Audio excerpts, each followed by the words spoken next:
Hello, my name is Wendy Pektunus. I'm the manager of indoor horticulture here at Frederik Meijer Gardens and Sculpture Park, and today we are going to talk about terrarium basics. So when you're thinking about making a terrarium, the first thing you want to do, of course, is choose what you're going to make your terrarium out of. There's lots of different options that you can choose from, and oftentimes the best place to look is around your own house.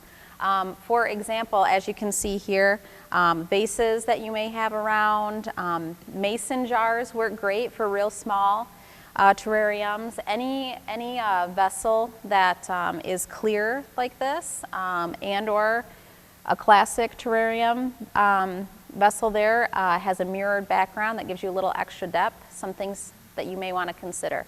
But for working with the different plants, once you start getting things packed in there, it's really handy to have some other things in hand. So you have a spoon here.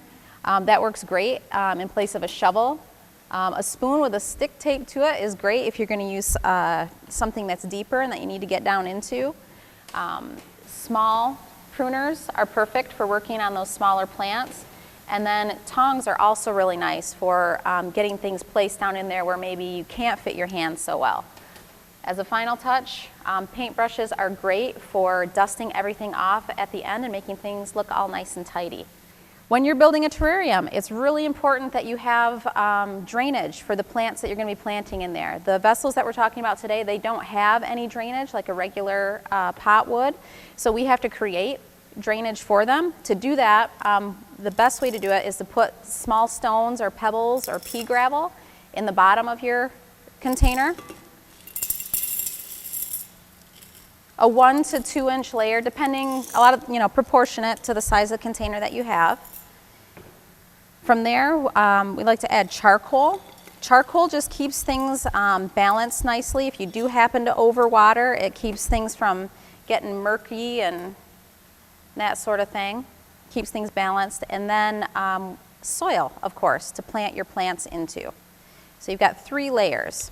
The soil, I typically don't like to add all the soil at once. I kind of like to get my plants placed in there and then fill in with soil afterward where needed. Now, as far as plant material goes, anything small is great. The thing to keep in mind is just to pick plants that place together that require similar growing environments. If you're going to choose plants that require a fair amount of sunlight and water, make sure you group them with other plants that require a fair amount of sunlight and water. You don't want to group a water-loving plant with a plant that prefers it to be dry or arid conditions, because the space in the terrarium isn't going to allow for those separate environments. So you want to keep with plants that like similar conditions. Will keep everybody happy. And then as far as placing your plant material goes, whatever you like as far as arrangement goes, it's totally up to you. Don't feel limited in a terrarium by topography necessarily. You can build up like little hills toward the back and kind of have it slope down in the front. We have some examples of that. Over on this one here, you can see the back is kind of built up and then it slopes down around front. We also have a real nice selection of plant material all packed right in there. Really, it's your personal taste as far as what you would like to put in. Keep in mind too, how you're going to be viewing the terrarium is going to be from the front or from all sides. That sort of thing, of course, makes a difference as well. You can see we've got a few plants grouped in there. I'm going to add the rest of my soil now. And this is where you'll see the paintbrush comes in handy for getting the soil off the leaves here. A couple quick shakes, settle everything down. You want to make sure that the soil is about the same level as the root ball on the plants. And dust things off inside. And then another very fun part about making terrariums is choosing some top dressing or some accompaniment for the plant material. Over here I have stones, some chipped glass, and some seashells. And any combination of those really can look very nice, lots of different colors. I'm a big fan of doing stones and then accenting the shells or glass. And to do that, just like the soil, you just gently put that in, kind of wiggle it down through the leaves, like so. A couple of shells in there. give it a little bit of character. And you're ready to go. Terrariums are great. They can go just about anywhere in your house where they get some light. They can even, depending on the plant material, survive pretty well on a desk or in an office setting. So they're kind of a nice little accent there.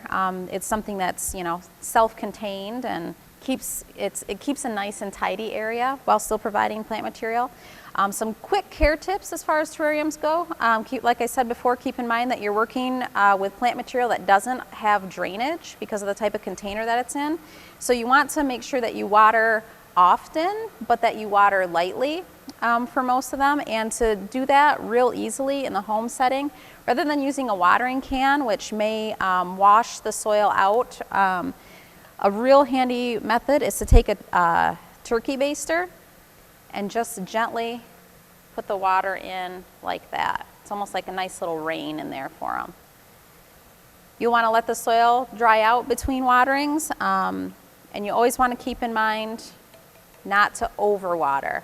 Terrariums are more easy to overwater than underwater without that drainage in there. So just keep that in mind. Keep your plants slightly watered and they'll be happy. So thank you for joining me today. I hope you learned a little bit about how to build a terrarium and are adventurous enough to try one of your own.